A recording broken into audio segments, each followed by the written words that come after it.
Ladies and gentlemen, welcome back to Gaming with me, Tony Mo.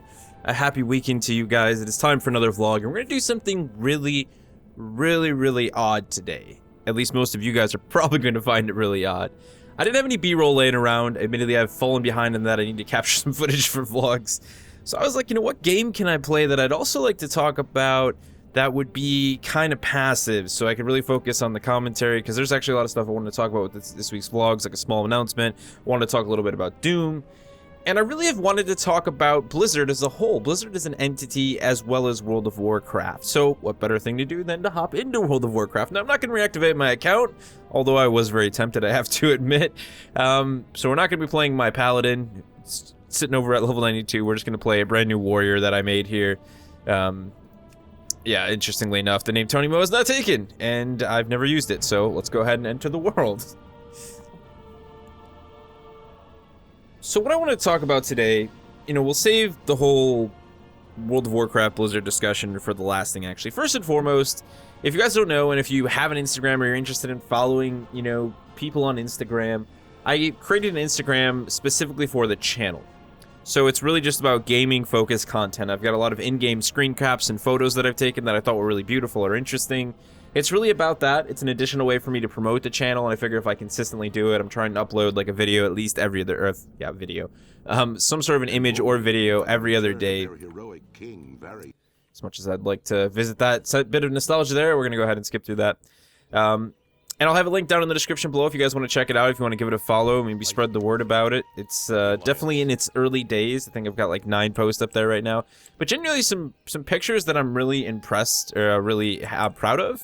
Some really good screen captures that I took, like inside of Dark Souls, for example.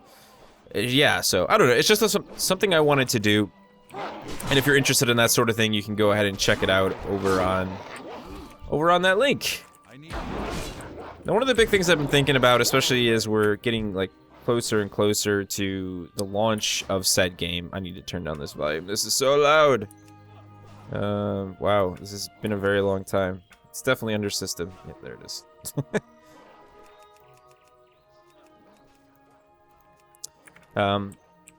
Is Doom. Doom, right? We played the beta. I think a lot of us were disappointed in the multiplayer beta. I think more people than not. At least people who, I don't know, who maybe look at games with a little bit more of a serious approach were like, this isn't right, this makes no sense, like this, you know, this isn't gonna work really. It's just, this isn't gonna be the multiplayer that we all wanted. But of course, that's really one small portion of the package that's gonna be coming with the new Doom. I mean, you have Snap Map, #1, which looks bonkers, and I have no doubt that people will be interested creating some amazing content for Snap Map. I'm really looking forward to it. And at the same time, you know, we have the whole single-player campaign, which you have to remember that it's actually 2 separate developers working on Doom. So you have Certain Affinity, who has done multiplayer content for Halo in the past, Max Hoberman, anyone, basically the guy who pioneered Halo multiplayer and helped with the creation of Xbox Live, is working on the multiplayer. Disappointingly, I just don't know that they can bring that together, and I think it's too much of an infusion of other ideas. But that's a different team. And then you have, you know, sort of id working on the actual single-player portion of Doom, and I imagine the Snap Map stuff as well. So that's, again, a completely different developer and situation. That doesn't mean that they're not sharing elements. There's no doubt that there are elements of these games that are very much, there are the 2 portions of the game, they're going to be the same. And one of the concerns that I had when I played Doom's multiplayer was that I felt, all in all, that the movement just didn't feel right. And now I know they're going for a more fast, like, you know, really crazy movement, something like we saw in the old Doom games, and I'm okay with that, I like that, but I feel like in a modern shooter as well, we need to take advantage of the ability to sort of, you know, to still, like, make that feel grounded. I don't really know, it just didn't feel good, I guess is the thing. I don't actually really care if I feel like a floating ghost, as long as that it's a satisfying feeling, if that makes any sense. And that's not something that I felt really existed in the portion of the multiplayer beta that we played. So I'm hoping the single player feels completely different. It's very hard to tell on screen. And I think one of the other issues I had, you know, and again, this is purely multiplayer, but some of the guns just didn't feel right when they hit, and I talked about this. And I'm hoping that none of these things are an issue in the single player, because to me, that's where like 99.9% of the satisfaction is going to come from in Doom's single player portion is like really satisfying combat and movement. You know, that's what they're making a push for. That's what the original game's focused on so much. And if they can't, you know, maintain that in the single player, then, you know, it's going to fall short. And I don't want to see that happen. I really don't. So I'm cautiously optimistic, cautiously hopeful. I pretty much, at this point, guaranteed I'm going to grab it on PC and give it a go. So we'll definitely be able to check it out for ourselves and see. I plan on doing like a big, long play. I feel like that's a cool thing to do. I'm going to start adding this into my repertoire. So rather than just like playing the game by myself and doing a sort of first impressions of it, I figured why not do both things, you know? My problem was I'd get like caught up and I'm like, oh, you know, this isn't as good as I want it to be. But like, Let's Plays are Let's Plays, you know, and I need to wrap my head around the fact that I probably do a pretty alright Let's Play. But I'm just like, I don't know, I'm not confident in, I guess is the best way to put it. Am I going the right way here? Let's zoom in this map. Okay, yeah. No, I should have been inside the building. Is there a back entrance by chance? That's a negative. They weren't thinking of people not realizing where they need to go. So that's something I want to start doing for new releases. We'll do like a big fat Let's Play, you know, probably like 30, 40-minute mark. Just play the crap out of a huge chunk of the early game. You know, I don't want to spoil anything. And then I'll go on and do my own thing. Spend a couple days actually playing the game, you know, get my, whatever, 10, 15 hours, whatever I feel is needed to get a really dead set first impression of the game, and then I'll deliver you guys a video like I've always done with that. So that's what I'm looking forward to. You know, the single player to me has a lot of exciting prospects and elements, especially when it comes to sort of speed running and stuff, and I think there's going to be some awesome stuff going on Twitch with that. Excuse me. Early day, can you tell? I can't stop yawning over here. Okay. I've got a simple letter for you, good man. And I can now charge. My first ever World of Warcraft character was actually a freaking warrior, believe it or not. I still have him. He's not been deleted. He's still alive. I believe he's on Izaluna. And his name is Tonepone. he's a Tauren warrior wearing Scarlet Monastery gear currently, because that was literally the last time I played him. I mean, how absolutely hilarious is that? Let's take out some dummies here. Probably could have charged before I got here. Oh, yeah, that's what they want me to do, right? They need me to practice the charge ability. Am I too close? Oh, there we go. Oh my god. Okay, I only had to do it once. I was gonna say that's a really long cooldown. Not cool. Not cool. Okay, so enough about Doom. Let's talk about Blizzard. You know, obviously Overwatch coming out. A lot of people very happy with Blizzard. A lot of people at the same time not very happy with Blizzard because of Nostralis. The thing is, you know, people like to tear down Blizzard. Oh, they're not the same developer they once were. And I just completely disagree with that. I think they've made mistakes along the way, as everyone in the history of humans does, and they can't make everyone happy 24/7. And I know there's a lot to be said about where World of Warcraft currently is. And I'm not really here to argue that, you know, but you have to really look at their overall performance and the feats that they've accomplished as a developer, and you have to respect that. And for that reason, I always will have a deep-rooted place in my heart for Blizzard. You know, they're an amazing group of developers, and again, push aside the corporate aspect of it, there's some awesome people there, again, making some really awesome stuff. And I've always respected their work, you know. World of Warcraft for me was, you know, really my first ever MMO. I mean, there was seriously a point in my life, much younger Tony Mo, where I just, you know, was very closed-minded. I wasn't closed-minded when it came to games. I've always had this sort of mentality of, like, let's play everything and get my hands on. But for some reason, the idea of, like, World of Warcraft and MMORPGs, I was like, nah, that's not for me, you know, like, just blow it off all the time. Like, I'm not playing that. What's upsetting is, you know, that was the point of my life when I definitely had the most amount of time to play games like this. And I kind of wasted it, because I eventually did play World of Warcraft. I think I played vanilla. I remember trying vanilla, you know, but I didn't stick with it. The first time that I actually substantially played it was actually Burning Crusade, and that was when I created my warrior Tonepone. I don't actually have my original World of Warcraft character, because I don't think I ever ended up getting that account back, actually. So, in theory, I don't have my original World of Warcraft character, but I have my first legitimate World of Warcraft character still.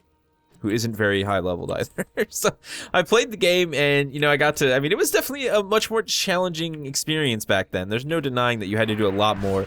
I mean, I remember playing when you still had to have ammunition for like hunters and stuff. You know, you literally had to go buy ammo. And I was like, this is the weirdest thing ever. It made sense, but it still just felt so weird. So many things about old WoW just felt so weird to me. And I played it with a buddy of mine, really just 2 people leveling and stuff. You know, him and I would go run like Scarlet Monastery. He basically just power level me through it. But I was, you know, instantly taken in by the character and the world design, you know, the environment. And that's something that Blizzard, again, that's quintessentially Blizzard. And I say this all the time, and because it's just so true. You know, like Blizzard does really good, you know, personality in their games. They have amazing character design, and the environmental design, you know, no matter how low polygon it is or was, is fantastic. And it makes you feel like this is a cool place to be, you know. There's that sense of exploration and adventure. And that's probably the biggest thing right there, adventure, right? That sense of proper adventure. That's something for me that Blizzard has always done fantastically well. Across all of their games, you know, really. You know, even Hearthstone for me, which is a very it's a straight up, it's a card game, you know? But again, like the small bits and pieces, the design, the sound effects of the tavern, they genuinely just bring, you know, that game to life. And you feel like, yeah, you know, here I am battling out in this tavern, you know, playing cards and drinking some Pandaren brews or whatever. Like, it's, you know, you get lost in that atmosphere. There's no doubt about that. And that's really cool. And that's, you know, one of the biggest draws for Overwatch for me. You know, I talked about, you know, the character that the game has. Again, it's such a Blizzard thing, you know? I just can't help but respect them as a developer. I'm not one of those people, despite, you know, frustrations with things they've done over the years, who's ever going to sit here and, like, tear them down and be like, oh, they're garbage now. They don't know how to make good games. And no. I think Blizzard's always been trying to push forward, and I think they've been trying to do something that everyone does, but I don't know that they are trying to take it in the same direction as Blizzard, and that is accessibility. You know, we can talk about accessibility, and I like accessibility. I'm one of those people who's just instantly going to push aside accessibility and be like, oh, accessibility. You mean making it easy mode, don't you? No, that's a silly thing to say. There's no doubt that the side effect of poorly implemented accessibility can make a game that is lacking or that doesn't really have that same depth. And no doubt World of Warcraft has suffered from bits and pieces of that over the years as they've tried to open it up to a wider audience. But I think, you know, in order for you to become great as a developer at creating accessible games while still allowing them to have depth, you need to go through those trials and tribulations. You know, you need to put yourself to the test and figure out what works, and you need to test that sort of thing. And that's very much what they did with World of Warcraft. You know, and I think they've learned a lot over the years because of that. And I think Overwatch is going to be a much better experience for those exact reasons. And again, that's something I can really respect.